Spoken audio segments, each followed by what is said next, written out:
Chapters 3, 4, and 5 each address different aspects of the first part of the business development cycle, targeting new opportunities and pursuing them to the point of engagement.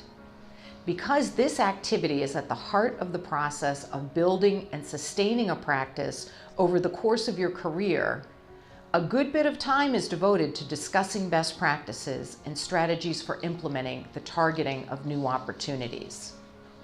In Chapter 3, we begin our discussion at what I would call the 50,000-foot level. By that I mean we're going to take a very broad view of prospecting for new business opportunities by identifying a model of our ideal target clients.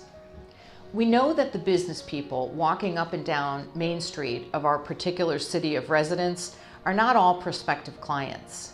By identifying the subset of businesses and the decision makers within the businesses that are appropriate or model targets, you can calibrate your personal efforts to target new opportunities in the most effective way. I encourage you to develop your own model or models of ideal client targets by reflecting on the most interesting and rewarding client matters you've worked on to date.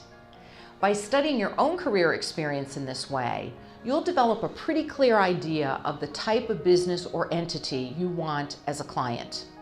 At the same time, less than optimal past experiences may serve to steer you away from targets that are not worthwhile to pursue.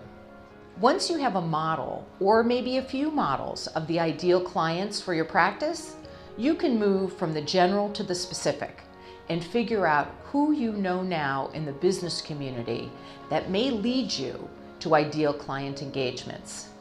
More on this in Chapter 4, where we'll drop down to the 20,000-foot view of targeting new opportunities by developing a contact list and then honing it down to a short list of your most promising new business targets. One very important point that is made in Chapter 3 has to do with recognizing your attorney colleagues, both more senior attorneys and your peers within the firm, as target clients of your practice. These are the people who assign interesting work opportunities to you now and who may be business finders for you in the future. We need to focus on strategies for cultivating these important relationships as well. It will be obvious to you how Chapter 3 is a foundation for the business development practices described in Chapter 4 and the way in which the ideas in Chapter 5 build on those and the two preceding chapters.